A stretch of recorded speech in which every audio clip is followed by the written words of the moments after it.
ini perbedaan pendapat ulama ya kan? Suami istri setelah berwudu boleh nggak pegangan? Boleh. Nah, kan? Berkembang di masyarakat ada yang bilang boleh, ada yang bilang tidak boleh. Kenapa? Yang bilang boleh dan bilang tidak boleh kenapa? Karena bukan muhrimnya. Bukan muhrim. Kalau bukan muhrim nggak boleh berhubungan badan dong. ayo. Dia menjadi muhrim, bukan muhrim mahram namanya. Kalau muhrim itu orang yang berniat haji, labbaika hajjan, labbaika umratan, atau nawaitu hajjan, ya kan? Atau nawaitu umratan. Itu orang yang sudah berniat haji itu umrah namanya muhrim. Ya kan? Tapi orang yang haram dinikahi namanya mahram. Jadi kalau ada orang, jangan boncengan, kan lu bukan muhrim. Kalau yang boncengan itu cerdas, emang gue kan bukan yang mau umrah atau mau haji, gue cuma bonceng doang. Itu jawabannya cerdas tuh. Kalau disebut jangan boncengan, karena bukan muhrim. Emang iya, gue bukan muhrim, gue kan gak niat haji, gak niat umrah, niatnya boncengan doang. Itu cerdas jawabannya tuh. Walaupun salah juga gitu ya. Nah kita adalah yang hal dinikahi itu adalah namanya mahram, gitu ya. Nah dia akan menjadi sah ketika ada ijab qabul, bukan mahram lagi, tapi sudah halal. Ini ijab qabul menjadi halal. Nah nanti di sini dicontohkan Rasulullah SAW setelah wudu mencium istrinya. Apakah wudu lagi? Enggak. Ya, ini ada hadisnya, ada hadis, gitu ya. Kita berdasarkan hadis aja, ya kan? Tapi bagi yang meyakini itu wudu lagi silakan, nggak apa-apa. Tapi bagi yang meyakini tidak wudu lagi nggak apa-apa, juga ada hadisnya. Gitu. Bahkan nanti kita belajar hadisnya. Bahkan bersentuhan dengan kulit lawan jenis yang bukan muhrim juga adalah dalam kadar tertentu dan waktu tertentu itu tidak membatalkan wudu. Umroh gitu ya, haji. Bahkan ada masa tertentu mau dalam keadaan umroh, dalam keadaan haji, normal apapun, yang jelas pertama tidak sengaja, yang kedua tidak ada syahwat. Maksudnya sengaja untuk membangkitkan syahwat itu tidak masalah. Kecuali nyosor. Sini. Paham nggak nyosor ya? Gitu. Berarti dia mah ada wudu gak ada wudu memang begitu sifatnya gitu. Paham ya? Gitu.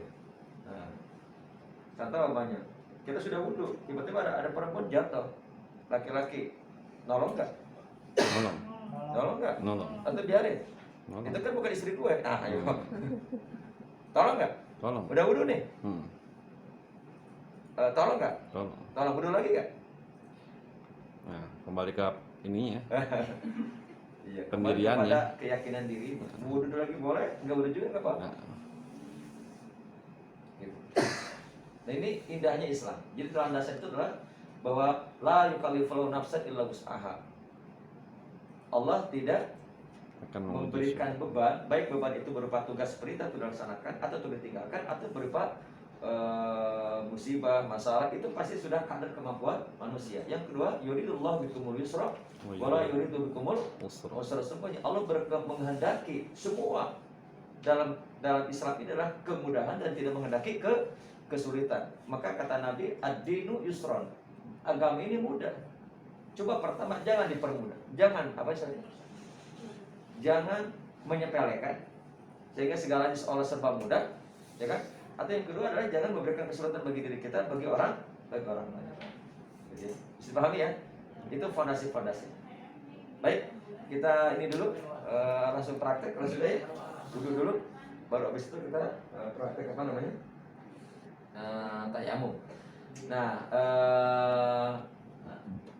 praktek wudu di awal, praktek tayamum nanti di awal sampai di akhir. Kalau wudu cukup sekali aja, gitu ya. Biar kita mengetahui praktek wudu selama ini kita, gitu ya. Mohon maaf, bukan nanti mengajari saya paling benar atau saya paling soleh. Yang jelas saya bukan solehah ya, karena saya pakai peci, gitu ya. Ini dalam rangka pertama gini landasannya, atau dibuka dulu aja. Boleh. Ini ada CD-nya gitu. Nyala. Tinggal colok aja. Nah, ya. sebagai pengantar dulu ya.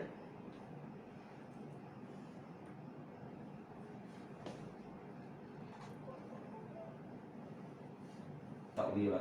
Allahumma faqihna fid din wa 'allimna ta'wila. Rabbi shrah lana sadrana wa yassir lana amrana wa hlul 'uqdatam min lisani yafqahu qawlana wa ajirna wajran. Allahumma inna nas'aluka Allahumma zidna imanan wa fahman wa ilman wa yaqinan. Rabbana zidna ilma warzuqna fahma.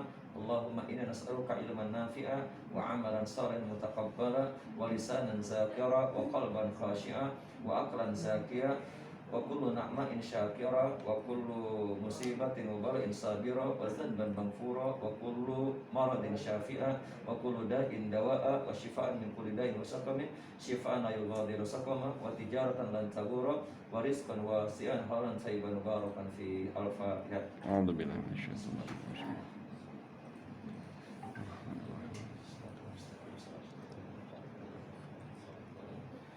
Baik, semoga Allah curahkan rahmat kepada kita semuanya. Allah mudahkan saya bertutur kata dan menghindarkan dari kehilafan dan kesalahan kata. Yang kedua adalah Allah memberikan kemampuan dan kemudahan kita untuk memahami apa yang kita akan pelajari bersama-sama. Dan mudah-mudahan kita menjadi hamba terbaik, insya Allah melipat gandakan pahala, menggugurkan dosa-dosa. Bimbingan teknis mandatori fikih ibadah praktis seri paket 1. Paket 1 ini toharoh ya. Paket toharoh ada 11 materi. Nanti setelah selesai kita wisuda tuh. Ada wisuda dikasih sertifikat. Nah, itu akan menambah itu poin nanti di SDM ya, mudah-mudahan. Karena ini di luar apa namanya? Pekerjaan sehari-hari. Apa? Ya di luar apa? Ya apa istilahnya? Kompetensinya, ya kan? Dan tapi menunjang untuk kinerja kita nanti ketika kita sudah transformasi menjadi rumah sakit syariah, insya Allah baru dapat poin. Berarti akan ada 11 sertifikat. Masya Allah. Tasbih. Subhanallah. Tasbih. Subhanallah. Subhanallah ya. Kalau tasbih itu bacaannya subhanallah, boy. Bukan Allah.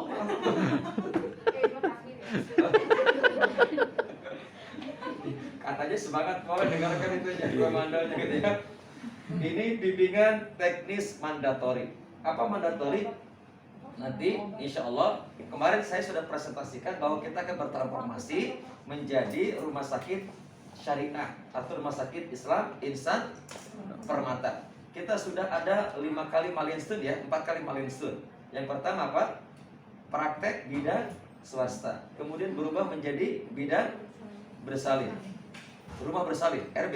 Kemudian menjadi rumah sakit ibu dan anak. Kemudian rumah sakit umum. 4. Satu lagi kita akan bertransformasi menjadi rumah sakit Islam. Insya Allah 2022 pas ulang tahun rumah sakit kita, hadiah besarnya adalah transformasi menjadi rumah sakit Islam, rumah sakit syariah. Insya Allah. Nah, karena kita menuju rumah sakit Islam sama syariah, maka ada yang mandatori. Mandatori itu apa? Apa mandatori itu ya? Bahasanya materi wajib yang harus kita dapatkan. Karena nanti ketika ada sertifikasi akan ditanya dari mulai pimpinan sampai OB sampai pada pasien, apakah sudah diberikan bimbingan BIMTEK seperti ini. Lalu nanti akan diminta untuk mempraktekkannya. Bagaimana praktek wudhu dengan air normal, bagaimana praktek wudhu dengan air yang terbatas, bagaimana praktek wudhu dengan air sangat-sangat terbatas, dan bagaimana kalau tidak ada air. Bagaimana kalau praktek wudhu saat kita ada perban di anggota wudhu, apakah di kepala atau di tangan sampai di gip atau di kaki sampai di gip. Lah, gimana tuh? Gitu ya. Pernah nggak dapat informasi seperti itu dulu sebelumnya? Ini kita luka nih, dibalut. Kan harus wudhu, kan ada air. Nah, gimana tuh cara wudhunya? Selama ini gimana? Mohon maaf sebelum kita bahas. Kenapa? Ini dibalut nih, karena luka, patah katakanlah, dibalut, ya kan? Sedangkan tetap kita harus wudhu karena ada air. Nah, gimana cara? Apa yang dilepas dulu perbannya? Terus gimana? Apa diguyur? Nah, gimana? Enggak tahu. Enggak semua jawabannya enggak tahu gitu. Ada yang mengatakan seperti itu, Diusap. diguyur atau dibuka dulu. Atau ada yang mengatakan diusap, ada yang mengatakan ganti dengan tayamum. Pernah dapat info seperti itu? Oh belum ya? Oh nggak pernah sakit ya? Nggak pernah sakit. Pernah nggak sakit di perban seperti itu? Oh, jangan deh, ya Allah, ya ampun, jangan deh, gitu ya. Pernah luka di anggota wudhu yang itu kena perban walaupun sedikit, pernah nggak? Atau di Hansaplast gitu ya. Saplas gitu ya. Pernah nggak? Pernah. Nah itu diapain tuh? Diguyur. Guyur aja. Guyur gitu ya. Terus diapain lagi? Dicopot dulu, baru pasang lagi. Ganti ya. Mau wudhu, copot, wudhu, tersetelah wudhu keringin, baru pasang lagi. Nah, nanti setelah tahu ilmunya kan nggak begitu. Setelah tahu ilmunya tidak begitu. Islam ini tidak membujukkan beban. Dulu ada pemahaman juga kalau di kampung, udah harus diusap, harus apa namanya? Harus diusap. Ada yang harus diusap, ada yang harus dibuka, kemudian diguyur, kemudian harus diganti dengan tayamum juga. Gitu ya. Sedangkan Nabi tidak begitu. Gitu ya. Baik. Fikih mandatori, bimbingan mandatori artinya bimbingan teknis yang wajib harus disampaikan kepada semua stakeholder di rumah sakit, dan juga nanti kita akan menjadi pemandu atau pembimbing untuk para pasien, khususnya para perawat dan para dokter atau para bidan yang berhubungan dengan pasien. Kenapa kira-kira di dasarnya ini? Dasarnya yang pertama ada memang fatwa Dewan Syariah Nasional MUI tentang rumah sakit syariah. Yang kedua adalah keputusan Dewan Syariah menjelaskan tentang detailnya, rinciannya, gitu ya.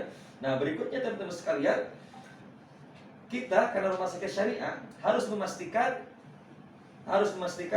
5 hal. Pertama adalah terjaganya agama kita dan agama pasien, ya kan? Yang kedua adalah terjaganya akal diri kita, akal pasien. Yang ketiga adalah nyawa diri kita, nyawa pasien.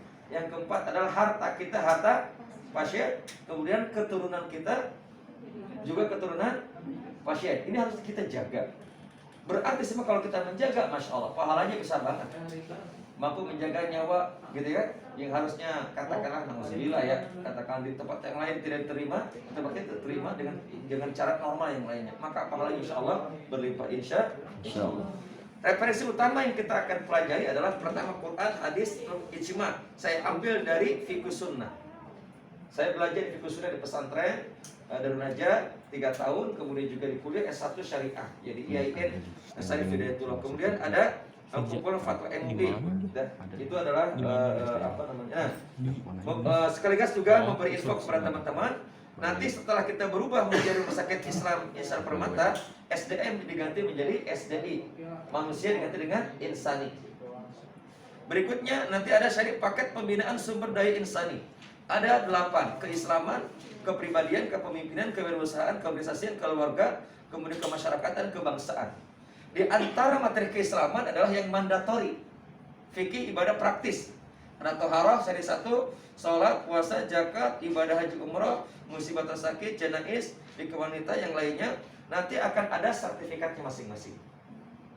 Walaupun bagi kita nggak usah ada sertifikat, yang penting ilmunya, ya kan? Tapi bagi teman-teman yang suka dengan apresiasi dan yang lainnya, dan juga akan ada menjadi poin di manajemen di SDM atau SDI nanti ya, untuk mudah-mudahan menambah kebaikan buat kita semuanya. Dan ini nanti akan ditanyakan sertifikat itu oleh tim sertifikasi syariah dari Dewan Syariah Nasional MUI, dan juga dari MUKISI, Majelis Usaha Kesehatan Rumah Sakit Islam. Nah ini adalah yang mandatori, terambil dari mana? Terambil dari paket 1 keislaman. Dan ini sebagian saja. Nanti ada paket tentang akidah, ada tentang akhlak, tentang ibadah dan lain. Gitu ya. Kemudian teman-teman sekalian, nah, proses pembinaan ini merupakan proses yang merupakan kewajiban diri kita karena berubahnya rumah sakit syarif umum menjadi rumah syariah. Yang kedua, karena tuntutan keislaman kita mewajibkan diri kita untuk senantiasa thalabul ilmu. Apa kata Nabi? Thalabul ilmi minal mahdi ilal lahdi. Carilah ilmu, belajarlah ilmu dari sejak lahir sampai liang lahat. Liang lahat itu berarti sampai wafat. Tidak boleh kita berhenti. Usia berapapun kita, gelar apapun kita, tidak boleh berhenti untuk untuk belajar. Itulah maksud pembinaan. Sistematis, integral. Integral ini apa? Integral itu akan menjadi sebuah sistem yang nanti akan menjadi KPI atau ukuran elemen penilaian kinerja kita.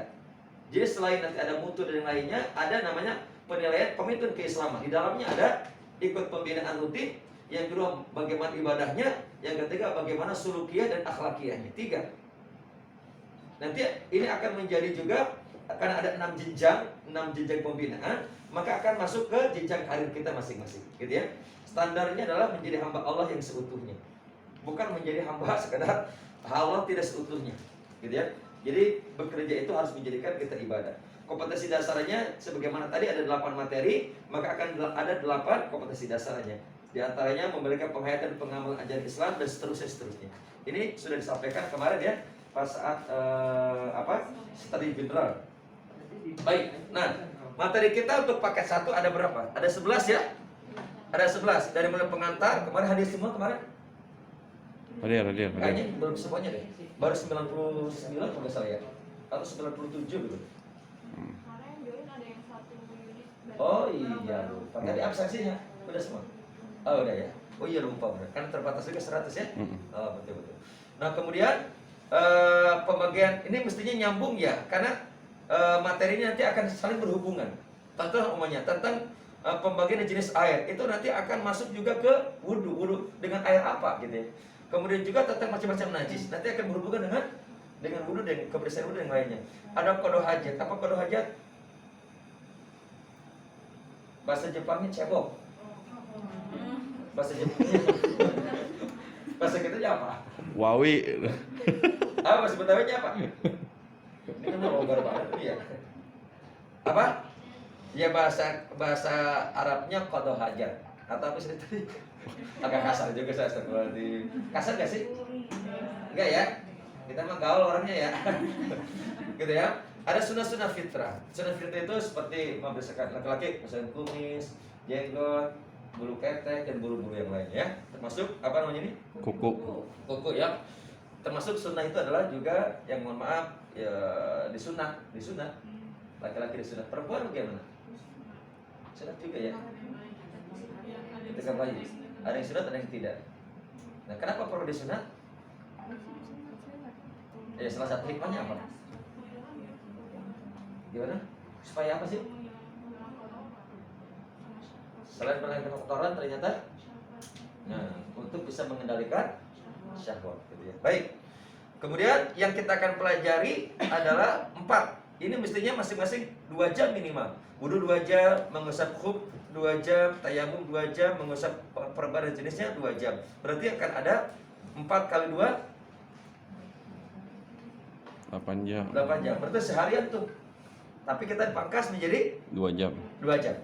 Gitu ya. Makanya setelah ini kita akan langsung praktek. Ini sudah. Nih. Kita akan praktek wudu dulu di luar.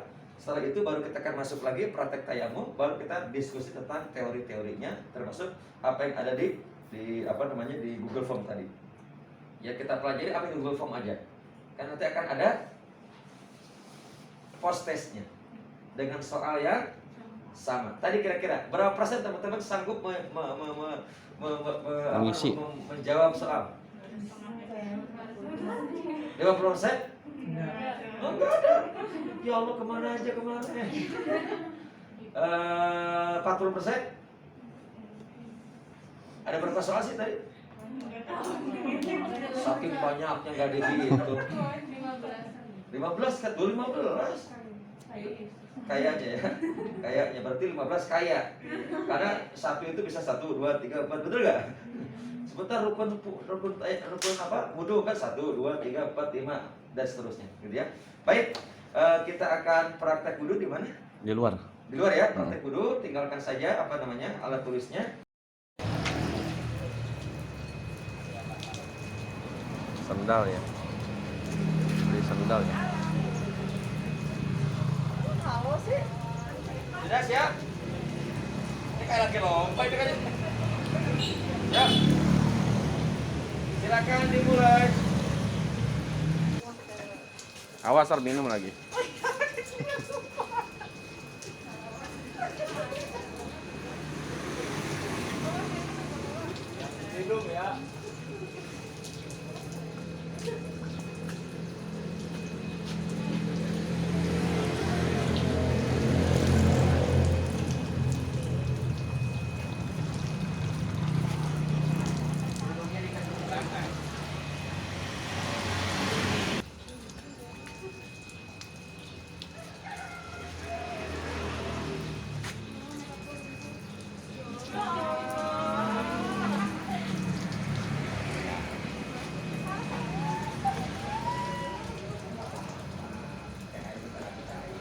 3.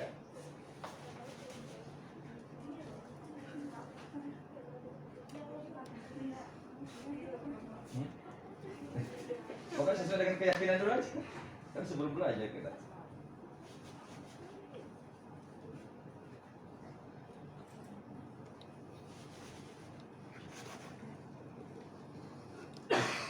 Sudah. Sudah. Bentar ya.